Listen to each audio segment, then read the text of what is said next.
Vamos a dar inicio a nuestro análisis de este 30 de abril del año 2014. En el ámbito internacional, el escenario es un escenario muy complejo.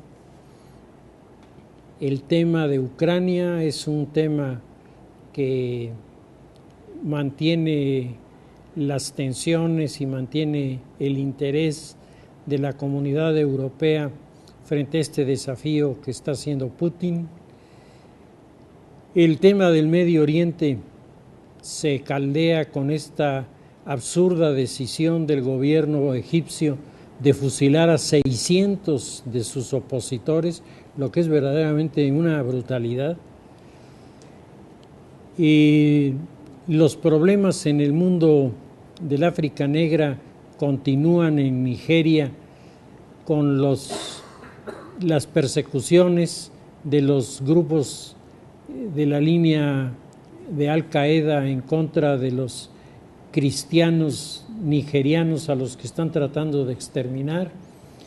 Es decir, el escenario sigue siendo terriblemente complicado.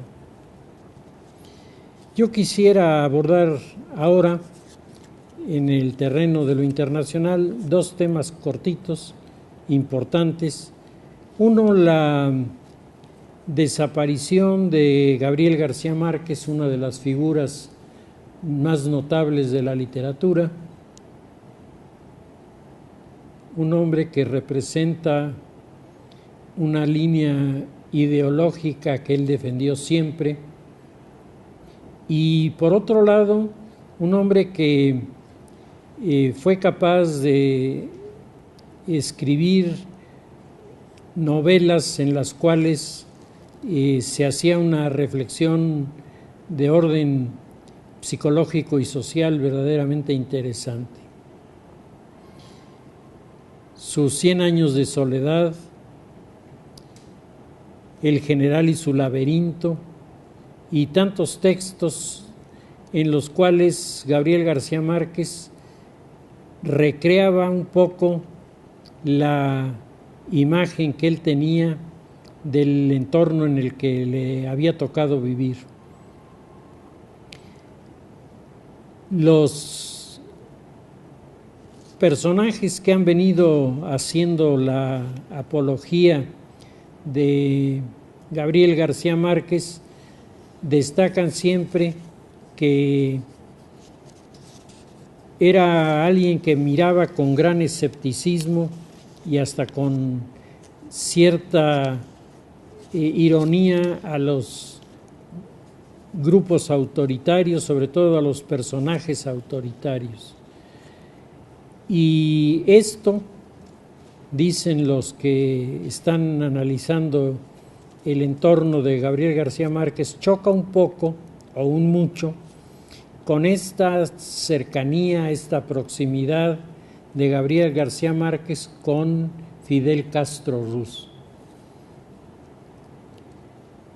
Edwards, el chileno, que fue durante los primeros años del gobierno de Frei en Chile, fue nombrado embajador de Chile ante el gobierno de Fidel Castro.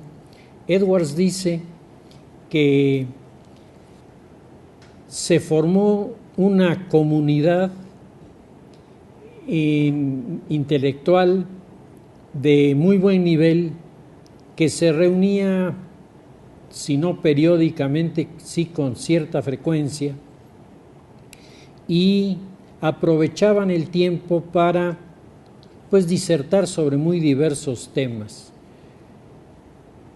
Que la discusión estaba entonces Vargas Llosa, todavía asistía a estas reuniones, estaba Edwards, estaba Gabriel García Márquez, estaban algunos otros literatos y políticos sudamericanos, brasileños.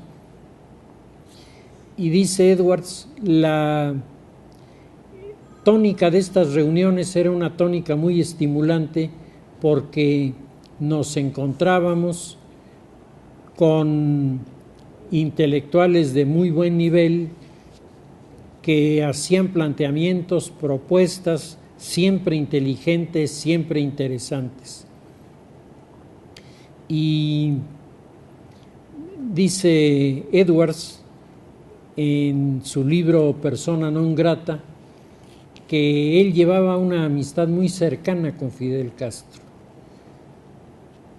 En una de las reuniones hay un desacuerdo y Fidel Castro sostiene un argumento que le es cuestionado por Vargas Llosa, que le es cuestionado por Edwards, pero como siempre lo hacían con una viveza muy a su estilo, y a Fidel no le gustó. Entonces recibió Edwards la visita de uno de los funcionarios del Ministerio del Interior, del MININT, que de manera diplomática, pero le dijo que tenía que retractarse públicamente de lo que había dicho. Entonces, Edwards dice que vio el asunto tan forzado que pensó que era una mala interpretación. Quiso hablar con Fidel y Fidel no le tomó la llamada y prácticamente le hacían saber que mientras no hiciera una retractación, la relación estaba suspendida.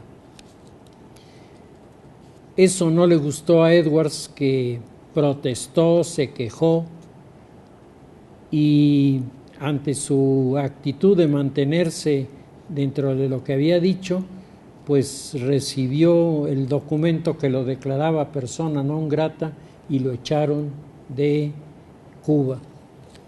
Después de haber sido un, digamos, cercano amigo de Fidel Castro. Y Edwards dice de los que formábamos el grupo que se reunía con cierta frecuencia, pues una parte siguió asistiendo y platicando con Fidel, entre ellos Gabriel García Márquez, y otros, Mario Vargas Llosa y otros, rompieron y se alejaron. Esto dejaría a Gabriel García Márquez como un personaje muy extremista, muy radical en sus posiciones, y por lo menos yo tenía esta impresión allá en 1982, en una reunión en la que participé en la ciudad de Bogotá. Se tocó el tema de Gabriel García Márquez y yo me acuerdo que dije 3 o 4 improperios contra Gabriel García Márquez, y me llamó la atención que el dirigente de la Confederación Latinoamericana de Trabajadores, que Nazario Vivero, me llamó aparte después de la reunión y me dijo: te voy a hacer una corrección de lo que has dicho porque me parece importante. Y entonces me comenzó a platicar toda una serie de acciones en las que se había salvado la vida, se había conseguido la libertad, se había logrado que recibieran recursos, se habían logrado 1000 cosas en la isla de Cuba con intermediación de Gabriel García Márquez, que Gabriel García Márquez era el único que cuando se sentaba con Fidel y le mantenía una petición, Fidel le acababa diciendo: de veras eres necio, pero bueno, por ser tú te lo concedo, dice, y así le sacó cantidad de cosas, entre otras la vida de mucha gente. Entonces decía: no seas tan cerrado en tus opiniones, porque la realidad pues a veces lo contradice a uno. Años después leía yo una nota en donde Mario Vargas Llosa hacía un comentario semejante, diciendo que él no compartía estas descalificaciones sobre la figura de Gabriel García Márquez porque le constaba que Gabriel García Márquez había aprovechado esta amistad con Fidel para hacer cosas que favorecían a muchas personas. Gabriel García Márquez, los últimos años de su vida los vive en México. Es un personaje que siempre provocó opiniones contrapuestas, un hombre que provenía de un medio muy poco, con muy pocos valores, con muy pocos recursos, y que sin embargo fue capaz de imaginar tantas y tantas cosas que él planteaba en sus novelas. Sus últimos libros van siendo más relacionados con realidades en las que se combinan México, Colombia y otros lugares, y en donde él hace funcionar a sus personajes de una manera extraordinaria. A mí en lo personal me llamó mucho la atención el libro del General en su laberinto, que es la historia de los últimos días de Simón Bolívar, cuando Simón Bolívar es echado de la ciudad de Bogotá e intenta llegar de regreso a Caracas y prácticamente muere en este viaje. El relato no solamente es un relato ameno, bien planteado, interesante, es un estudio del personaje verdaderamente diferente de muchos otros. Es una visión de un Simón Bolívar más humano, no el héroe, no el líder militar, no el hombre de las grandes ideas políticas, sino el ser humano que se veía totalmente confundido cuando, después de haber sido el hombre detrás de la independencia, es, como él mismo dice en el libro, expulsado de Bogotá como si fuera un perro a pedradas, porque así lo sacaron los habitantes de la ciudad. Pues sin duda se ha ido uno de los personajes significativos del mundo de las letras, y uno descubre que en estas realidades los juicios ideológicos resultan totalmente superfluos, y lo que vale la pena pues es la lectura de los textos y las opiniones que sobre los mismos uno pueda tener, basadas sobre todo en la calidad humana de lo que se expresa. El otro tema que quiero tratar muy rápidamente, bueno, pues es la canonización de dos papas, que a mí me parece que este es un hecho extraordinario y sobresaliente. Yo creo que nunca más en la historia se volverá a dar este fenómeno, dos papas que son canonizados por dos papas que están vivos. Esto es un acontecimiento verdaderamente más allá de lo que la imaginación pudiera haber imaginado.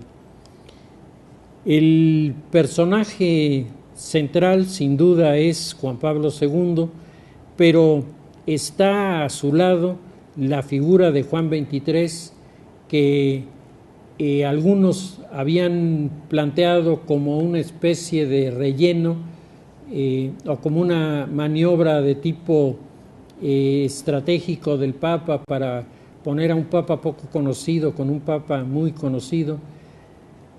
Esto solo lo puede decir quien no conoce la vida de Juan XXIII. Juan XXIII tiene una existencia de mucho compromiso, de mucha lucha. Él participa en la Primera Guerra Mundial, desde luego no como combatiente, sino como miembro de los servicios de salud, es decir, del equipo médico.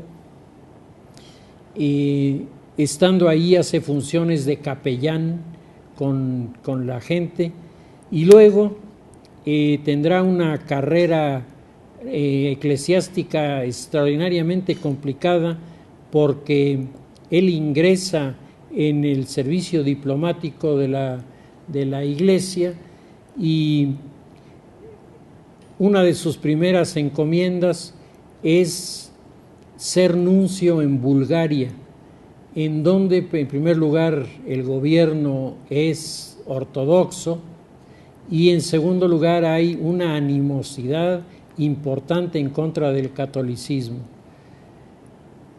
Cuando llega Juan XXIII, el recibimiento es un recibimiento cortés pero frío, y cuando se despide de la corte del zar Boris de Bulgaria, el nuncio apostólico que después sería el Papa Juan XXIII, el resultado es una cantidad de aplausos y de reconocimientos y de agradecimientos, porque durante toda su gestión él logró conciliar los ánimos y logró apaciguar las tensiones y confrontaciones que se generaban. Luego lo nombran nuncio nada menos que en Turquía.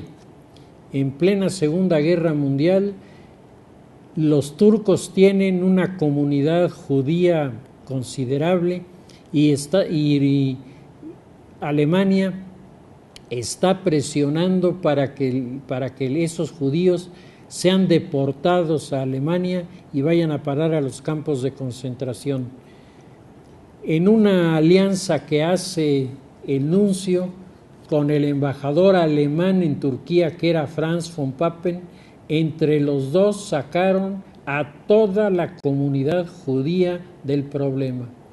Y esta es la razón por la que en el juicio de Nuremberg, en donde von Papen enfrenta una acusación de complicidad con Hitler que le garantizaba la pena de muerte, el testigo de la defensa fue precisamente Roncalli, que había sido el nuncio en Turquía, y explicó cómo entre los dos habían sacado a toda la comunidad, y esto pues prácticamente le ganó a von Papen una sentencia de 2 años, que ni siquiera cumplió los 2 años en la cárcel, y después el que hubiera podido vivir en libertad.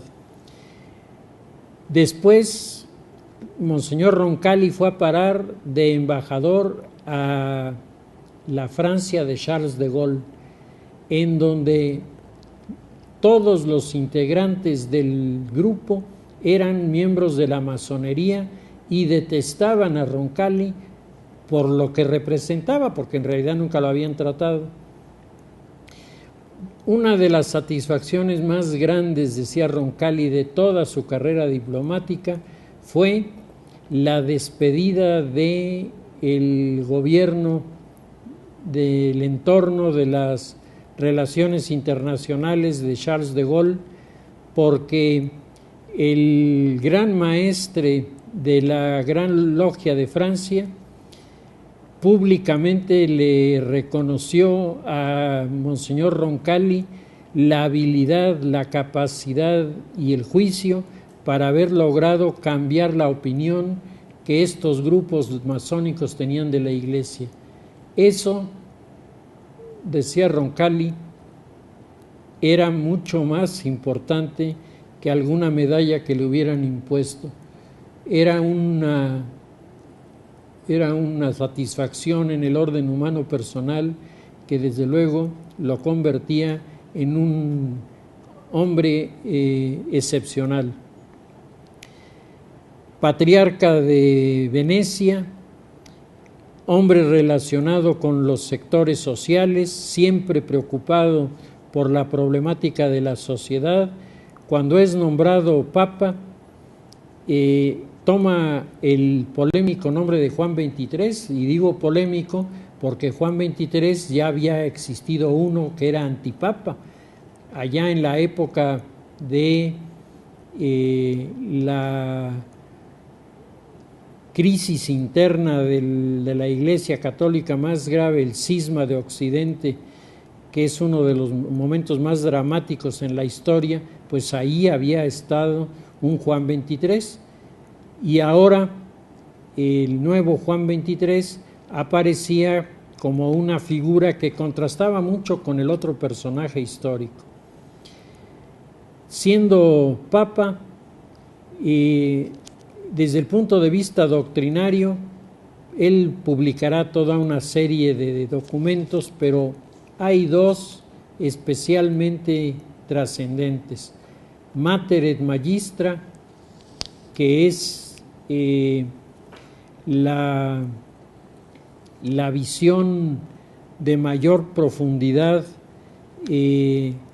del pontificado sobre el papel de la Iglesia como maestra en el mundo, la Iglesia que asume la responsabilidad de enseñar a los cristianos, y todo esto le va dando a la figura de el Papa una visión delante de la sociedad muy especial. La convocatoria del concilio es sin duda el momento culminante de la vida de Juan XXIII. Ya hacía mucho tiempo que diferentes grupos habían venido manejando el tema de un nuevo concilio. Yo recuerdo muy bien, incluso yo tenía, y desafortunadamente lo tengo perdido en alguno de mis folders, yo tenía una revista de los jesuitas, en donde los jesuitas hacían una extensa reflexión de por qué era necesario el convocar a un concilio, porque la Iglesia necesitaba actualizarse en muchas cosas. La convocatoria del concilio es el parteaguas de la modernidad. Es el momento en el que la Iglesia no solamente asume su papel frente a lo que la modernidad estaba heredando, sino se anticipa a los acontecimientos. El Concilio Vaticano II, que operará más bajo el pontificado de Paulo VI, es sin duda la instancia más importante que la cristiandad tuvo para prever lo que iba a suceder en el futuro. Si uno revisa ahora los documentos del concilio, uno automáticamente va a ir identificando los problemas que estamos viviendo con los textos que están allí. Y el papel que en el concilio juegan algunos personajes se vuelve entonces todavía más interesante. Paulo VI es, digamos, el coordinador del encuentro del concilio, pero el tema fundamental pues lo tienen los padres conciliares, y dentro de los padres conciliares hay dos jóvenes que están allí incursionando como asesores. Uno es Ratzinger, que tiene varias intervenciones, y una de ellas muy especial porque choca con la figura de los conservadores, el cardenal Ottaviani, que era un personaje que tenía una gran autoridad y que tenía un prestigio de ser uno de los hombres más conocedores de Santo Tomás. Y Ratzinger le objeta respecto de una interpretación de Santo Tomás. Y bueno, todo el mundo quedó escandalizado, estos jóvenes teólogos que ahora vienen a crear problemas. Y pasando el tiempo, cuando era todavía cardenal Ratzinger, alguien le recordó al cardenal Ratzinger esta situación e hizo el comentario de que el cardenal Ottaviani era un hombre muy duro. El cardenal Ratzinger inmediatamente le fue a la mano y le dijo: no, el cardenal Ottaviani era uno de los hombres más humanos que yo he conocido. Lo que pasa es que era muy duro para discutir, dijo, eso sí. Dice, y todavía cuando salimos de del aula conciliar, me llamó y me dijo: oiga, eso que usted me ha dicho sobre Santo Tomás es algo que tengo que tomar en cuenta. Entonces lo contaba Ratzinger con mucho interés, porque pues él no consideraba una gente cuadriculada a Ottaviani, sino que, como decía Ratzinger, los puntos de vista que en la filosofía y en la teología se tienen, pues se pueden defender y pueden ser diferentes, aunque vayan sobre lo mismo. La otra figura que apareció entonces, desde luego con mucho menor impacto, pues es la de Wojtyła, que también estuvo involucrado en estas asesorías, y ya comenzaba ahí comenzaban a aparecer los grandes actores de los procesos que vendrían después en la Iglesia. El Papa Juan XXIII rompió con una serie de presupuestos del protocolo vaticano que después Paulo VI iba a ratificar: la desaparición de la silla gestatoria, la desaparición del uso de la tiara, la desaparición de muchas cosas que tanto Juan XXIII como Paulo VI consideraban que estaban totalmente obsoletas frente a un mundo que tenía cambios extraordinariamente excepcionales. La calidad humana, la profundidad de su pensamiento, la propuesta de la paz, porque si algo uno encuentra en los documentos de Juan XXIII es el tema de la paz. El tema de la paz es su preocupación más importante, porque él, que ha vivido 2 guerras mundiales, ha sido testigo de la brutalidad de las guerras, y piensa que las guerras al final ni resuelven algo y solamente sirven para dejar heridas que luego resultan difíciles de sanar entre los pueblos.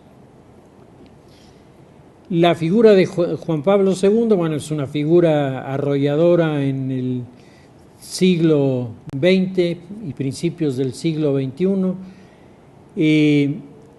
Cuando muere el Papa, la sociedad comenzó a gritar y comenzó a escribir en pancartas: santo súbito, es decir, queremos al Papa santo rápidamente.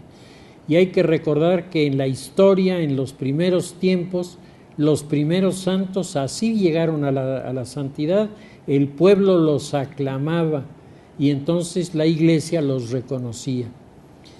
La figura de Juan Pablo II es una figura, decía, extraordinariamente atractiva. Bueno, aquí en México el impacto que dejan sus 5 visitas pues es excepcional, sin duda alguna. y ha tenido una aceptación. Si uno ve las imágenes de Roma en la canonización, son impresionantes. Hablan de una sociedad que respalda la decisión del Papa Francisco en estas dos canonizaciones. Se ataca a Juan Pablo II y a mí me parece que se le ataca, supongo, en los que no son con mala intención, con una enorme ignorancia.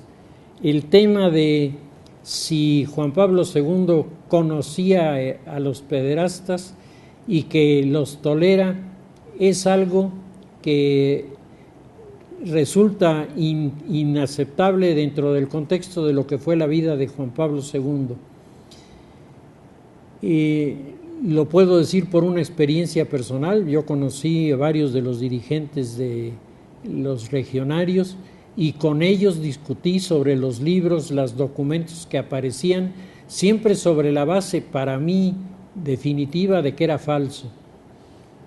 Cuando yo tuve certeza de que aquellos datos eran reales, o por lo menos algunos de ellos eran reales, en ese momento comencé a cambiar totalmente mi actitud respecto primero de la corporación de los legionarios y luego, desde luego, la figura de el padre Maciel. Y yo puedo decir con toda la tranquilidad del mundo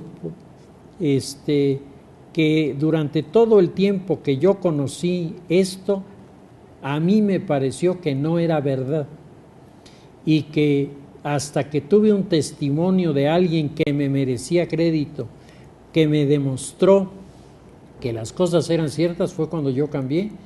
Y yo me pregunto, si a mí me pasó, ¿por qué no le pudo haber pasado al Papa? Que oía las cosas, pero veía los efectos de la orden de los legionarios y evidentemente tenía una visión totalmente distinta de las cosas. Si hubiera alguna otra cosa, yo les he dicho a los periodistas que me han preguntado sobre esto, es que la gente dice, no, se pueden decir muchas cosas, pero en estos temas el que acusa prueba. Entonces, si tienen pruebas, que las presenten, y si no, me parece poco serio hacer estas acusaciones que buscan más el escándalo amarillista que el realmente esclarecer una situación como la que se estaba viviendo. Creo que el testimonio y la herencia de Juan Pablo II para todos los pueblos es excepcional, pero para nosotros particularmente, porque en sus 5 visitas hizo un descubrimiento de la realidad mexicana que a él le llevó a hacer unos planteamientos que aparecen sobre todo en los discursos de su última presencia en nuestro país. En particular, a mí me impresiona el discurso en donde el Papa le pide a los mexicanos la reconciliación y donde dice: bendito México, que por el camino de la reconciliación olvidará las ofensas que se infligieron entre ellos.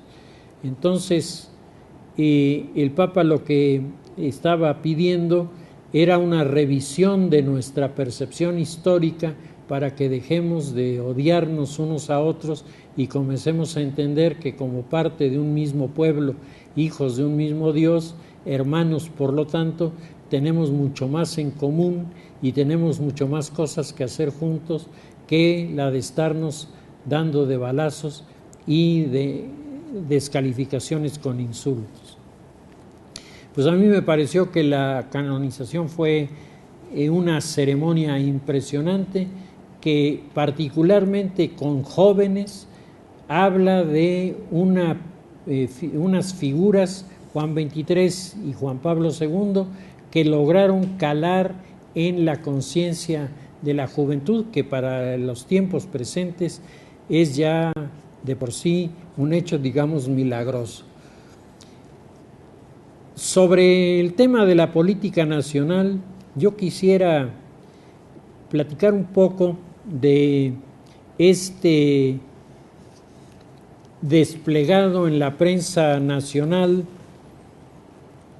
que ha aparecido en los últimos días, en donde se le hacen al presidente de la República toda una serie de preguntas que de alguna forma son representativas de lo que la sociedad mexicana está pensando respecto de los temas de las reformas, particularmente la reforma energética, etcétera. El documento lo firma Alfonso Cuarón, que es un director de cine, una persona que ha logrado algunos éxitos significativos como director y que es más, ha sido felicitado por el presidente Peña Nieto, y ahora él le manda este documento, un documento que a mí me parece muy serio, porque no es un documento que lleve insultos y cosas de mal gusto, sino por el contrario, le dice que está enviando estas preguntas con toda la mejor intención, que él está dispuesto a aplaudir cuando haya que aplaudir, pero cuando no entiende quiere preguntar. Y eso me parece que es muy correcto. Le hace un total de 10 preguntas que cuando uno las ve se da cuenta de que estas preguntas tuvieron que ser asesoradas por alguien que supiera del tema, lo cual es bueno, porque no son preguntas tontas, sino son preguntas de muchísimo fondo que sin duda requieren una atención para poder ser resueltas. Dentro de las preguntas, la primera dice: ¿cuándo bajarán los precios del gas, la gasolina, el combustóleo y la energía eléctrica? ¿Qué otros beneficios tangibles se esperan de la reforma? ¿Cuál es el cronograma de estos beneficios? Es decir, no solamente le está preguntando cuándo van a bajar las cosas, sino que le diga en un cronograma, es decir, en el tiempo, cuándo va a ser, para poder tener una manera de comprobarlo. ¿Qué afectaciones específicas habrán al medio ambiente con prácticas de explotación masiva? ¿Qué medidas se tomarán para protegerlo? ¿Y quién asumirá la responsabilidad en el caso de derrames o de desastres? Otra pregunta puntualísima. Los hidrocarburos son recursos no renovables. Su impacto en el medio ambiente es enorme. ¿Existen planes para desarrollar tecnologías e infraestructuras de energías alternativas en nuestro país? Otra pregunta totalmente clave. De la reforma aprobada derivarán contratos multimillonarios. En un país con un Estado de Derecho tan endeble y muchas veces inexistente como el nuestro, ¿cómo podrán evitarse fenómenos de corrupción a gran escala? El dedo en la llaga. Este es uno de los puntos clave de las preguntas. Las transnacionales petroleras en el mundo tienen tanto poder como muchos gobiernos. ¿Qué medidas se tomarán para evitar que el proceso democrático de nuestro país quede atrapado por financiamientos ilícitos y otras presiones de los grandes intereses? Esto, después de lo que ocurre con el alcalde que acaban de detener en Michoacán, que funcionaba al servicio del crimen organizado, me parece que es otro dedo en la llaga de una problemática que resulta verdaderamente seria. 6. ¿Con qué herramientas regulatorias cuenta el gobierno para evitar que se impongan las prácticas de depredación que puedan cometer empresas privadas que participan en el sector? Bueno, pues esta es una buena pregunta para saber cuáles son los medios con los que cuenta el gobierno para defenderse y defender a la sociedad. 7. ¿Cómo asegurar que la reforma incrementa la productividad de Pemex si no se enfrenta el problema de la corrupción dentro del sindicato? Bueno, el tema del sindicato de Pemex ha vuelto a salir a la luz, han vuelto a salir muchos puntos. El presidente aquí tiene que decir algo. 8. Si Pemex aportó durante 70 años más de la mitad del presupuesto federal con el que se construyó la infraestructura nacional, se sostuvo la educación y los servicios de salud gratuitos, ahora que el aporte del petróleo no va directamente de Pemex a las arcas, ¿con qué se cubrirá dicho presupuesto? Pregunta muy pertinente. Si antes había una fuente de recursos que ahora ya no existe, ¿de dónde van a salir los recursos? ¿Cómo asegurar que las utilidades no se canalicen a la expansión de la burocracia, sino que lleguen al propietario original de esos recursos, que es el pueblo mexicano? Yo creo que esta es una de las grandes inquietudes de la sociedad.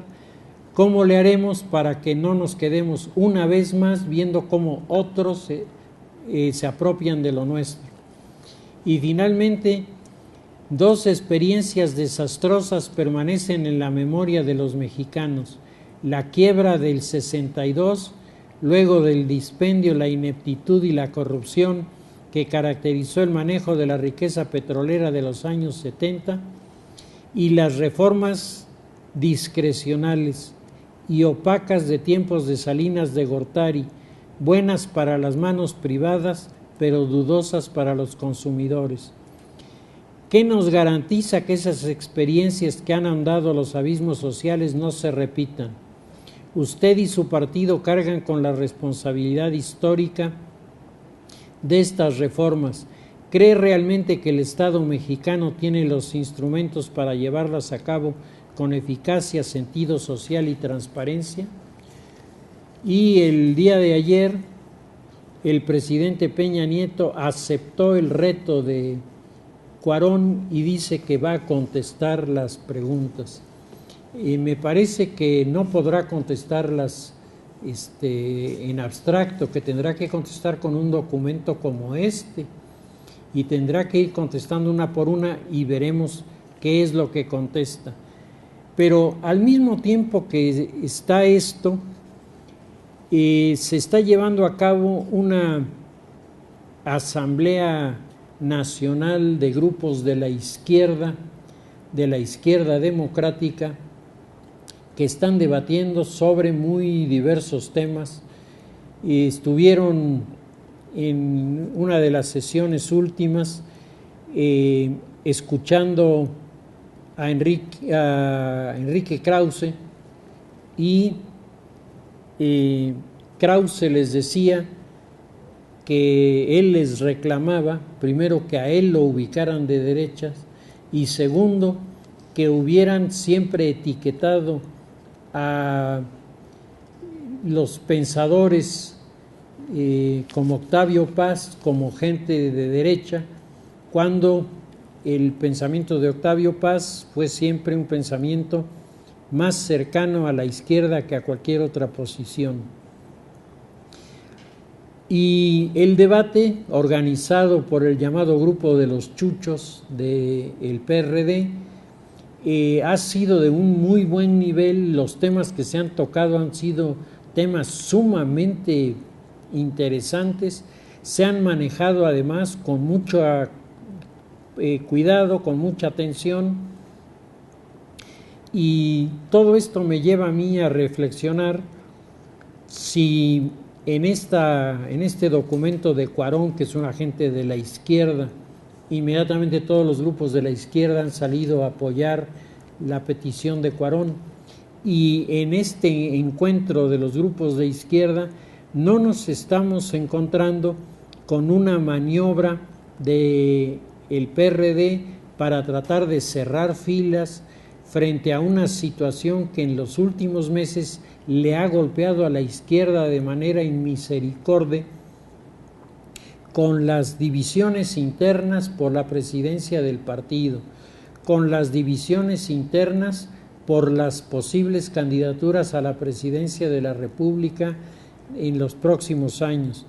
Ahí está la candidatura de Mancera, está la candidatura de Marcelo Ebrard y desde luego la candidatura de López Obrador, que son tres bloques que de mantenerse harán muy difícil que la izquierda tenga un papel significativo en las elecciones del próximo periodo a la presidencia. Cuando se revisa la temática de esta reunión que se está llevando a cabo en la Ciudad de México de las izquierdas que se autodefinen como democráticas, y cuando uno ve la petición que hace Cuarón, que es una petición tan formal, tan bien hecha, que automáticamente convida a la respuesta, uno no puede menos que contrastarla con la línea de discurso de Andrés Manuel López Obrador, que sigue diciendo que vamos al neoporfirismo, que el país está prácticamente perdido y que el único camino es seguirlo a él para que nos forme en la plaza central de la Ciudad de México, pida que levantemos la mano y que aprobemos su programa de gobierno sin que realmente el programa cumpla ni con los requisitos y mucho menos con las propuestas para solucionar los problemas del país. Dentro de la teoría de las élites subalternas, las que quieren llegar a las posiciones de gobierno, tienen que lograr posicionarse frente a las élites dominantes, y la mejor manera de posicionarse es haciendo alianzas y logrando dentro de la comunidad, dentro de lo que llamamos la sociedad civil, logrando un posicionamiento que respalde a estas élites que están buscando escalar posiciones. A mí me parece que el fenómeno dentro del PRD es característico de esta visión de las élites. La élite dominante del PRD está fracturada y es el momento para que las élites subalternas comiencen a buscar posicionamientos para alcanzar alianza con alguna de las fracciones que se han separado dentro del PRD o están marcando divergencias dentro del PRD. Si el escenario es respondido por el partido en el poder, que es la élite dominante, con aceptación del diálogo, la élite subalterna gana puntos porque no solo se ha hecho escuchar, sino ha creado las condiciones de la agenda que se está discutiendo. Después de tantísimos rebuznidos por allí de los diputados, senadores, hablando sobre los temas más controvertidos y con menos profundidad, el escuchar y el ver estos planteamientos que se están haciendo, a mí me tranquiliza de alguna manera y me conforta, porque me hace ver que todavía hay gente que piensa dentro de la política y que ojalá muchos de nuestros políticos adoptaran esta postura, una postura de entendimiento, de diálogo, de acercamiento, no de entrega, sino de colaboración para la construcción entre todos de la política en el país. Algunas personas se preguntarán si la teoría de las élites encajará en este ambiente, y yo sigo pensando que para un medio democrático, cuando se habla de la teoría de las élites, la élite dominante es el gobierno, pero el gobierno no es el grupo de Peña Nieto nada más, el gobierno está constituido por el Poder Ejecutivo, el Poder Legislativo y el Poder Judicial, y ahí hay presencia y representatividad de los otros grupos políticos que son las otras élites subalternas que buscan colocarse en posiciones que les permitan el relevo, la transición, en la alternancia en los puestos de gobierno. Creo que se está armando un escenario así, que es un escenario inteligente y que si por allí van las reformas de la izquierda, creo que este grupo puede recuperar el prestigio y puede recuperar la credibilidad y la confianza de la sociedad en el tiempo que falta para alcanzar la época de la elección presidencial. Son elementos interesantes que, vistos desde la perspectiva de la teoría política, adquieren un significado muy distinto de quien ve en estas cosas solamente oportunismos y desperdicio de papel, porque así dicen que no se va a llegar a ninguna parte. Yo tengo una impresión distinta y me parece que por primera vez en mucho tiempo la izquierda en serio quiere posicionarse políticamente en nuestro país. Si les parece, dejamos nuestro tema hasta aquí y seguiremos la semana próxima.